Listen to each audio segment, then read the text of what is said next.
আপনারা দেখছেন এমকেসিডি রিপোর্টার। এই মুহূর্তে আমি হিল্লোল। নমস্কার, সঙ্গে আমি সমিহা। এবারে দেখে নিচ্ছি সংবাদ শিরোনাম। মোট 13 দফা দাবির পরিপ্রেক্ষিতে আন্দোলনে বিচার বিভাগীয় কর্মীরা। দুদিনের কর্মবিরতিতে বিচার বিভাগীয় কর্মচারীরা। গ্রীষ্মকালীন কর্মশালার সূচনা বুধবার। বেহাল সড়কে নাজেহাল ধলাইখাল বাসিন্দারা।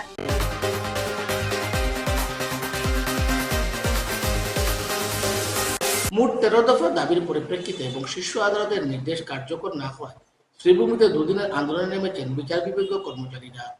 বুধবার থেকে আন্দোলন শুরু হয়েছে এবং বৃহস্পতিবারও আন্দোলন চলবে। দাবির সমর্থনে ঘন ঘন স্লোগান দেওয়া হয় এবং প্রত্যেকের হাতে ছিল দাবি সম্বলিত প্লেকার্ড। দাবি পূরণ না হলে আন্দোলনের তীব্র করার হুমকি দিয়েছেন কর্মচারীরা।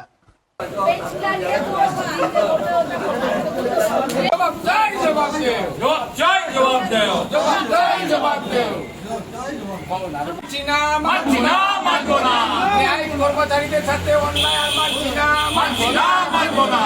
ন্যায় কর্মচারীর অতি সত্বর ন্যায্য দাবি পূরণ করতে হবে। আমাদের দাবি মানতে হবে। সিটি কমিশনের সুপারিশ কার্যকর করতে হবে। সিটি কমিশনের সুপারিশ কার্যকর করতে হবে। আসাম জুডিশিয়াল এমপ্লয়িজ অ্যাসোসিয়েশন জিন্দাবাদ। আসাম জুডিশিয়াল এমপ্লয়িজ অ্যাসোসিয়েশন জিন্দাবাদ। আওয়াজ দো। আজ অত্যন্ত দুঃখ এবং আবেগের সহিত বলতেছি, 2009 সনে মাননীয় সিটি কমিশন যে পরামর্শ দিয়েছিলেন সেই পরামর্শ আজ অবধি পূরণ করা হয় নাই। আমরা বারবার সরকারের কাছে, অনারেবল গুয়াহাটি হাইকোর্টের কাছে মেমোরেন্ডাম দেওয়া সত্ত্বেও আজ এত বছর হয়ে গেল আমাদের ন্যায্য দাবি পূরণ হচ্ছে না। তাই আজ আমরা নিরুপায় হয়ে 2 দিনের এই কর্মসূচি হাতে নিয়েছি। আমাদের ন্যায্য দাবির মধ্যে আমাদের সার্ভিস রুল, যেটা আজ অবধি পাবলিশ করা হয় নাই, bench clerk grade 1, grade 2, grade 3, যেটা নতুন ডিস্ট্রিক্টে ক্রিয়েট হয়েছে কিন্তু পুরানা ডিস্ট্রিক্টে আজ অবধি ক্রিয়েশন করা হয় নাই। 25% গ্রেড 4 এমপ্লয়ির প্রমোশনের কোটা, যেটা পূরণ করা হচ্ছে না। আমাদের গ্র্যাজুয়েট পে স্কেল, যেটা একটা মেজর দাবি, সেই দাবি সরকার কর্ণপাত করছে না। আমাদের মেডিকেল অ্যালাউন্স, যেটা রিইম্বার্সমেন্ট অনারেবল বিচারকদের দেওয়া হচ্ছে কিন্তু আমাদেরকে দেওয়া হচ্ছে না। সেম জায়গায় চাকরি করে ওনারা সব ফ্যাসিলিটি পাচ্ছেন কিন্তু ন্যায়িক কর্মচারীদেরকে বঞ্চিত করা হচ্ছে। আমরা অত্যন্ত দুঃখের সহিত বলতেছি যে জায়গায় জনসাধারণকে বিচার দেওয়া হয়, যে জায়গায় জনসাধারণ ন্যায় বিচার পাওয়ার জন্য আসে, ওনাদের সাথে বিচারকদের সাথে আমরা এত কঠোর পরিশ্রম করে মানুষকে আমরা ন্যায় বিচার পাইয়ে দিচ্ছি কিন্তু ওনারা সব ফ্যাসিলিটি পাচ্ছে। আমাদেরকে কেন একই জায়গায় একই স্থানে কাজ করা সত্ত্বেও আমাদের দাবিগুলা পূরণ করা হচ্ছে না? তাই আমরা আসাম সরকারকে আমাদের এই দাবিগুলা অতি সত্বর পূরণ করার জন্য অনুরোধ রাখছি।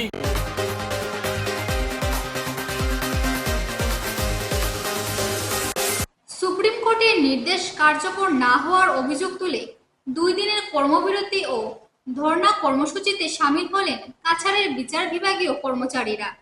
সংগঠনের পক্ষ থেকে জানানো হয়েছে, রাজ্য সরকার এবং সংশ্লিষ্ট কর্তৃপক্ষ নির্দেশ কার্যকর না করলে আরো বৃহত্তর আন্দোলনের পথে নামতে বাধ্য হবেন কর্মচারীরা। এনপিএম কর্মীদের ওপিএসে অন্তর্ভুক্তি সহ বিভিন্ন দাবি রয়েছে। কর্মচারী সংস্থা জিন্দাবাদ। সারা আসাম ন্যায়িক কর্মচারী সংস্থা জিন্দাবাদ। আমাদের দাবি মানতে হবে। আওয়াজ দো।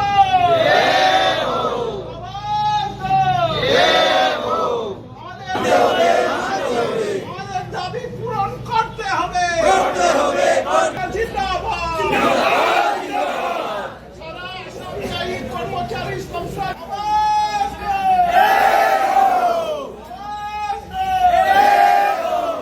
আসাম জুডিশিয়াল এমপ্লয়িজের সেন্ট্রাল কমিটির মতে আমরা আজ 15 তারিখ এবং 16 তারিখ দুদিন আমরা কর্মবিরতি পালন করছি। কর্মবিরতি পালনের যেগুলো দাবি আমার পূর্ববর্তী বক্তা বলেছেন, সেই দাবিগুলো ছাড়া অন্যান্য জোরালো দাবিগুলো রয়েছে। তো আমরা এই দাবি পূরণ হবার আশায় আমরা এই কর্মবিরতিটা করছি। যদি কর্মবিরতিটাতে এই ফল না হয় বা আমরা যে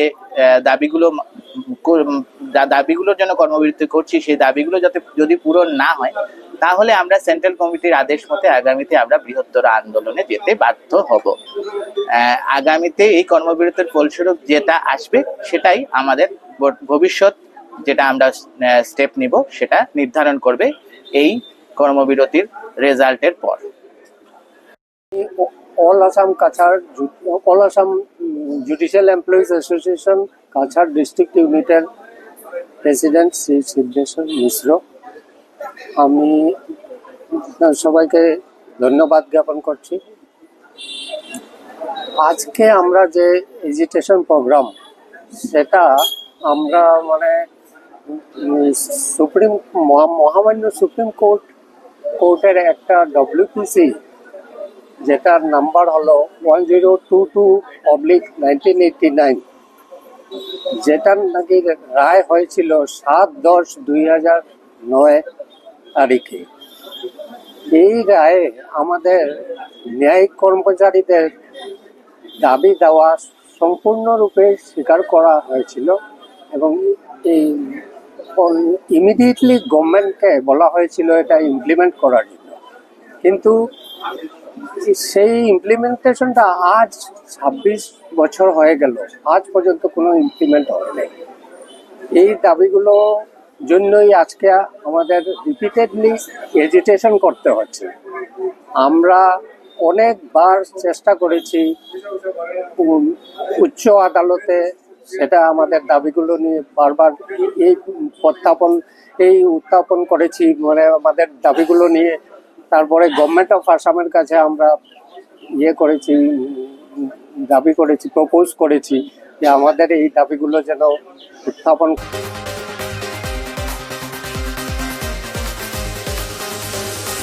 অসম সরকারের সাংস্কৃতিক পরিক্রমা বিভাগের উদ্যোগে এবং উইংস ফর ইউথের পরিচালনায় গ্রীষ্মকালীন কর্মশালার উদ্বোধন হয়েছে স্থানীয় বিপিনচন্দ্র পাল স্মৃতি ভবনে। বুধবার অনুষ্ঠানের সহযোগিতায় জেলা প্রশাসন এবং শ্রীভূমি ক্লাব। প্রধান অতিথি হিসাবে বক্তব্য রাখেন শ্রীভূমির বিদ্যালয়সমূহের পরিদর্শক নীলমজ্যোতি দাস। এছাড়াও উপস্থিত ছিলেন সরস্বতী বিদ্যানিকেতনের প্রধান আচার্য অঞ্জন গোস্বামী, ফ্রন্টিয়ার কলেজের অধ্যাপক কল্লোল মন্ত, করিমগঞ্জ কলেজের অধ্যাপক বিশ্বজিৎ ভট্টাচার্য সহ অন্যান্যরা। বিস্তারিত তুলে ধরেন আয়োজক সংগঠনের সম্পাদিকা শতাব্দী দাস। আমাদের এনজিওদের যারা সদস্য রয়েছে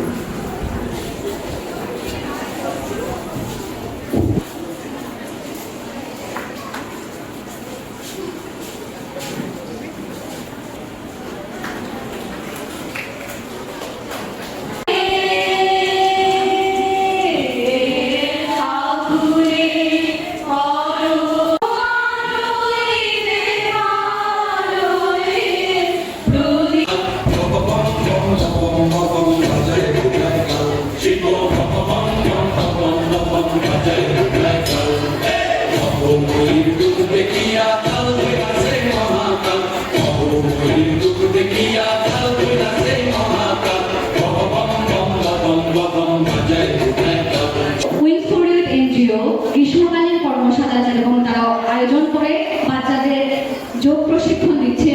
প্রতি রবিবার আমরা বাচ্চাদেরকে সরস্বতী বিদ্যানিকেতনে আমরা যোগ প্রশিক্ষণ দিয়ে থাকি। সেখানে আমাদের যোগশ্রী সঞ্জীব দাস মহাশয় বাচ্চাদেরকে যোগ প্রশিক্ষণ দিয়ে আসছেন বিগত 2 বছর থেকে।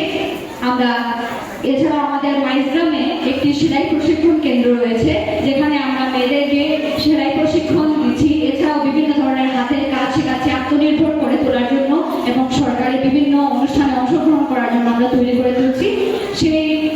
সেখানে আমাদের মিতা হালদার আমাদের ইনস্ট্রাক্টর আছেন, তার সহযোগিতায় আমাদের সেখানে ক্লাস চলে।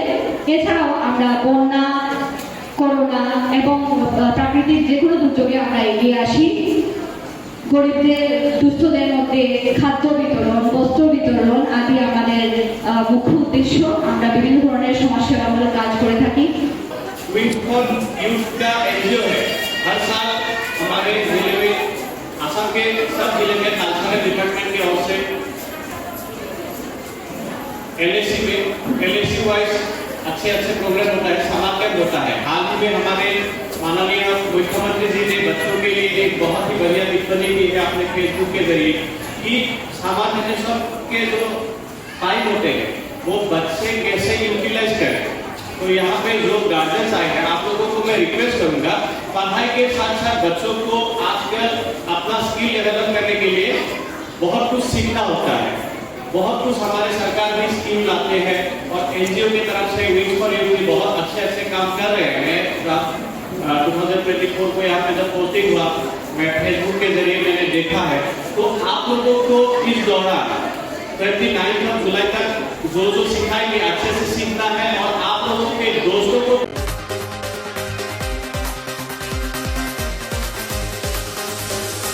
ফের বেহাল রূপ ধারণ করেছে ধলাইখাল সড়ক।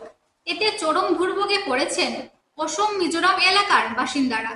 সরকারি প্রকল্পের আওতায় নির্মাণ হলেও অল্প দিনের মধ্যে সড়কের বিভিন্ন স্থানে ধস ফাটল ধরা পড়েছে, ফলে যানবাহন ঝুঁকি নিয়ে চলাচল করছে। স্থানীয় ব্যক্তিদের বিরুদ্ধে প্রয়োজনীয় ব্যবস্থা ও নিরাপদ যোগাযোগ নিশ্চিত করার দাবি জানান এলাকাবাসী। ওই জন্য পানি দিয়ে দাও তো লিন্টন বাই দিছে না। এটা লিন্টার নাই তো, এটা তো খালি ডালাই।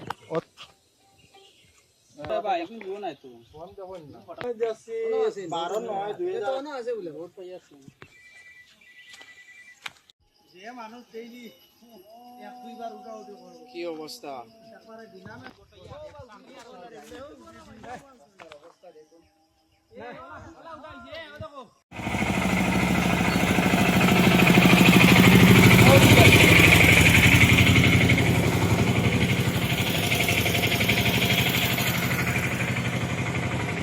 রাস্তার ব্যাপারে এটা হলো আমরা দলাইতিন লাগাইয়া লালাপুর রোডের মাধ্যমে একটা আমরা রাইট সাইড জন্নার রাস্তা হয়। জন্নার রাস্তা দিয়ে আমরা যদনপুর টু দলাইখাল মিজোরাম বর্ডারের রাস্তাটা আইছে।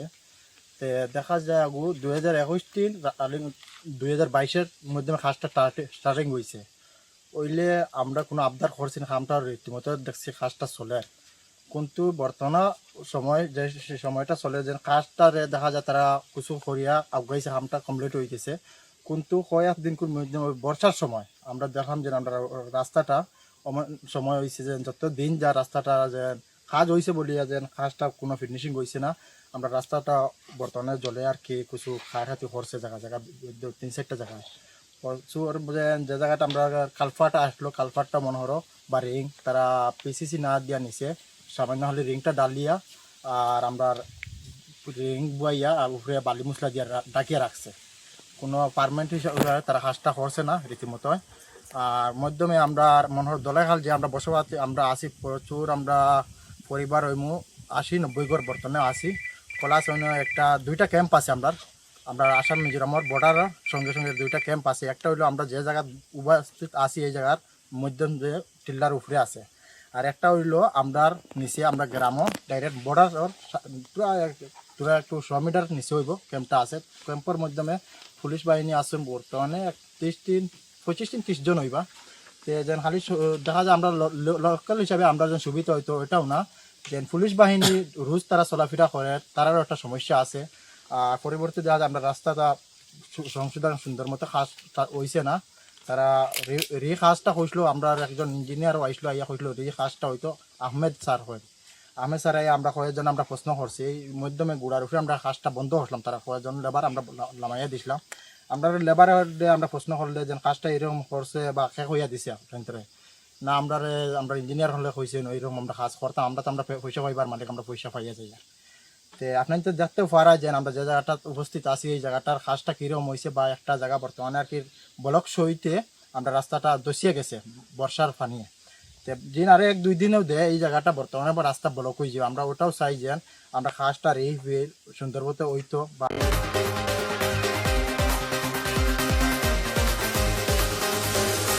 MKCN রিপোর্টার আজ এ পর্যন্ত। আগামী দিনে আপনাদের সঙ্গে আবার দেখা হবে একই সময় একই চ্যানেলে। নমস্কার।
Thank